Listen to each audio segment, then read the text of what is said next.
الفيلم بيبدأ ببنت صغيرة وفي اتنين من الشرطة بيحققوا معاها وبيسألوها عن المشكلة اللي حصلت معاها، وبتتذكر بعض اللقطات من الحادث اللي حصل معاها، فبيقولوا لها انها تقول لهم ما تخافش من اي حاجة، لكنها بتقول لهم انها مش عارفة حاجة. وبنرجع قبل التحقيق ده باسبوعين وبنشوف بيكي وهي في المدرسة، والمديرة بتنادى عليها من الميكروفون بتاع المدرسة عشان والدها جاي ياخدها، وبتروح له وبنشوف بعض المساجين داخلين عربية تبع الشرطة، وفي واحد فيهم بيمسك اللي قاعد جنبه وبيخنقه والتاني بينادي على الشرطة. تاخدنا اللقطة اللي بعد كده وبنشوفها وهي راكبة العربية مع والدها جيف، وبيروحوا للسوبر ماركت وبيكي بتسرق حلويات من السوبر ماركت من غير ما حد يشوفها، وجيف بيسمع ان في بعض المجرمين هربوا بالعربية بتاعة الشرطة. وبنرجع تاني لبيكي وهي بتشوف الأطفال هما بيلعبوا والأمهات اللي بيلعبوا مع أطفالهم، وبنعرف إن بيكي والدتها متوفية بسبب السرطان، وبتشوف فيديوهات ما بينها وهي ووالدتها وبيركبوا العربية تاني، وبتكون زعلانة من والدها جيف لأنه عاوز يبيع منزلهم، وهي رافضة الموضوع ده تماما لأنها لها ذكريات في البيت ده.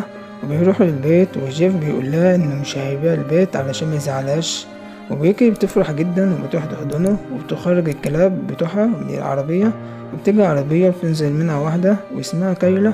وبيكي بتكون رافضة وجودها وبتسيبهم وتمشي، وبيعتذر لها جيف وبتتقبل اعتذاره لأنها عارفة إن بيكي لسه مش معتاد عليها. وبنروح لواحد راكب عربية وفي شرطي بيوقفه، الشرطي ده بيكون واحد من المجرمين اللي هربوا، وبيسأل الراجل على النهر اللي موجود هنا وبيكون قصده على بيت جيف، وأول ما الراجل ما بيقوله على مكانه بيضربه ويموته. وبنرجع تاني لبيكي وهم قاعدين بياكلوا، جيف بيقول لها إنه عايز يتجوز كايلا لكنها بترفض الموضوع ده وبتسيبهم وبتخرج برا البيت، فبتقول له كايلا إنها تروح تتكلم معاها لكن بيقول لها إن هو اللي هيعمل كده، وبيروح يتكلم معاها وبيقول لها إنها تعتاد عليها لكنها بترفض الكلام معاه وبتمشي وتروح للبيت الصغير ده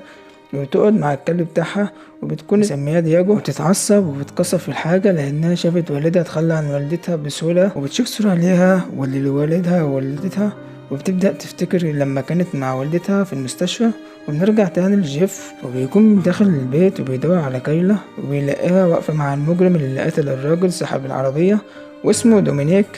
وبيقول لهم ان هو بيدور على الكلب بتاعه، وبيروح لبيكي وبيكون معاه مفتاح والمفتاح ده هنحتاجه بعدين، ويدخل دومينيك وبيبدأ يتكلم عن الكلب اللي معاه ابن كايلا، وجيف ما بيستريحلهوش وبيطلب منه انه يخرج من البيت، لكن هو بيفتح الباب بيلاقي راجل ضخم وبيضرب جيف، وكايلا بتحاول تهرب لكن دومينيك بيقول له يروح يمسكها،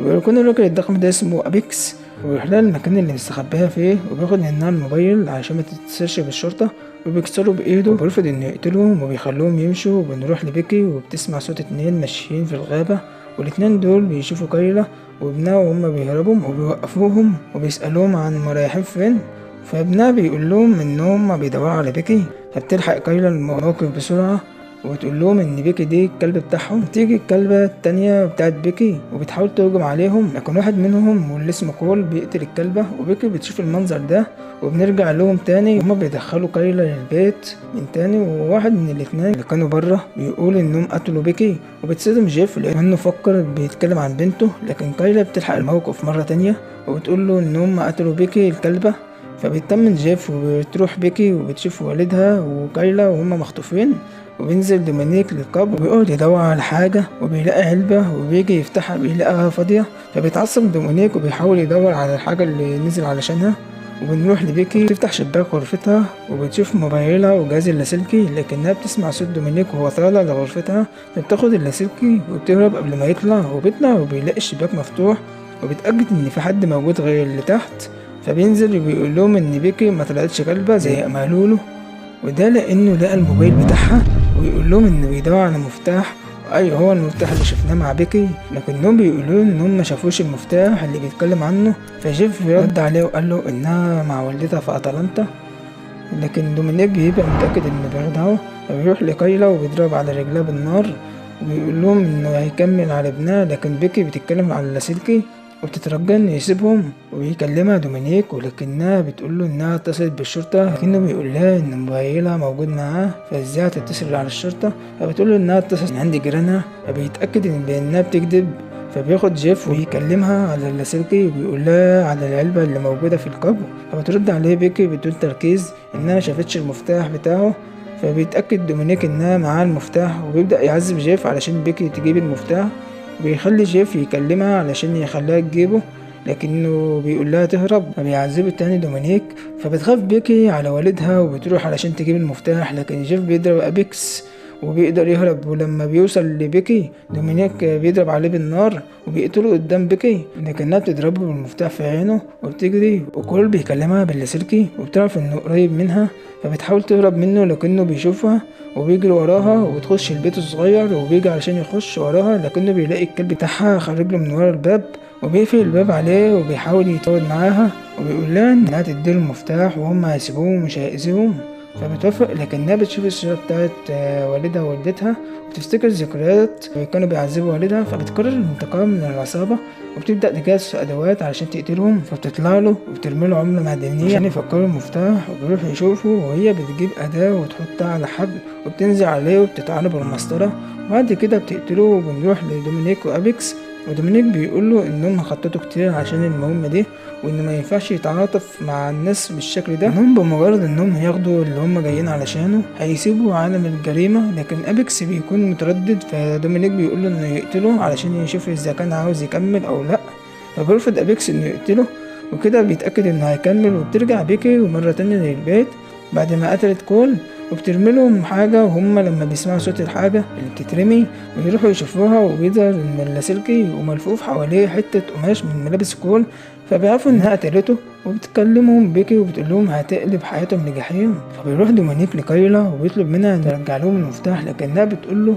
ان بيكي مش بتحب تتكلم معاها، وبتقول له ان كانت بتتعالج في مصحة وان معدل ذكاء عالي، وبيطلب من ابيكس انه يجيبها. وبنرجع تاني لبيكي وبتبدأ تعمل في الفخوخ، وفي واحد من العصابة بيشوف كول ميت فبيروح وبيحزن على موته، لكن بيكي بتجيله وبتبدأ تستدرجه لحد البحيرة وبيفكرها انها اتحبست عند البحيرة، وبيحاول انه يوصل لها لكنه بيقع بسبب الحبل وبينزل على الخشبة، وبتبدأ بيكي تضربه بالخشبة وتوقعه في البحيرة وهو ما بيعرفش يعوم. فبتجيب بيكي مركب وبتقتله بمروحة محرك المركب، وهي ماشية بتقابل ابيكس وبيسمعوا صوت نباح كلب، فبيجي كلب بيكي وبيحاول يهجم على ابيكس لكنه بيضربه وبيموت الكلب، فبتحزن عليه بيكي وبيمسكها ابيكس لكنها بتعضه وبيسيبها وبيبدأ يضربها بعنف، لكنه بيفتكر الأطفال اللي قتلهم في العربية، فبيقول لها انها تيجي معاه وانه هيسيب عالم الاجرام. لكنها بتسمع صوت الكلب بتاعها بيكون لسه عايش، فبتروح له وابيكس بيقرر يمشي وما يكملش. وبترجع بيكي مرة تانية، لا أول ما بتشوف دومينيك جاي بتلهيه علشان بيكي تقدر تتحرك حوالين البيت براحتها من غير ما يحس، لكنها بتشتمه في نص الكلام وبيضربها وبيسيبها. أول لما بيسمع صوت الكلاكس العربية وبيخرج بيشوف العربية، أول ما بيفتح الباب بيلاقي كلب بيكي وبيعض من دراعه، لكنه بيقدر يفلت منه وبيحبسه تاني جوه العربية. وبيحسب بيكي في نفس العربية لكنها بتكون راكبة عربية تانية وبتحاول تدهسه بيها، لكنه بيقدر يفلت ولأنها ما بتعرفش تسوق فبتخبط في الشجرة، وجهاز إشعار الحوادث في العربية بيتصل بالشرطة تلقائيا. وبتدخل الجراج وبتبدأ تجهز في حاجات، ودومينيك بيبدأ يدور عليها وبيلاقيها قاعدة مولعة نار وبيحييها على اللي عملته وبيقول لها إن لها مستقبل في عالم الإجرام وإن عاوز يتبناها، لكنها بتقوله إنها تعذبه قبل ما تموته وبتولع فيه، لكنه بيقدر يطفي نار وبيجري وراه وبيلاقي المفتاح معاها وبياخده ولسه هيقتلها، لكن بيجي ابيكس وبيلحقها، لكن دومينيك بيضربه بالنار وبتروح بيكي للجراج وبتجيب جزازة العشب وبتروح ناحيتهم وبيكون ابيكس لسه بيتعارك معاه. واول لما بيلاقي بيكي جايب الجزازة بيهرب وتطلع فوق دومينيك وتقتله، وبتروح لابيكس وبتقتله وبتكون انتصرت على العصابة كلهم لوحدها. وبتروح لها كايلا وبتلاقيها قاعدة وبيجي الشرطة، وبنرجع لأول مشهد في الفيلم وبنستكمل التحقيق، وبيكي بتكون رافضة انها تحكي لهم على اي حاجة وتقول لهم انها ما تعرفش حاجة، والمحققين بيقولوا ان من المستحيل ان بنت صغيرة تقدر تقتل العصابة لوحدها، وبتكون بيكي ماسكة المفتاح. وبس كده، دي كانت نهاية الملخص النهاردة. اشتركوا في القناة وتفعلوا زر الجرس وخاطر لايك على الفيديو. اشوفكم في الملخص الجاي، والسلام عليكم. الفيلم بيبدأ براجل وست وبيحاولوا انهم يناموا، لكن وهم نايمين الست دي بتصرخ، وده لانها شافت كلام مكتوب على السقف وبيكون مكتوب جملة انا تحت السرير، وبتصحي زوجها وبيقول لها ان ممكن ابنها واللي اسمه انتون يكون هو اللي كتب الكلام ده، فبتقول له ان هو ينزل يشوف اللي بيحصل.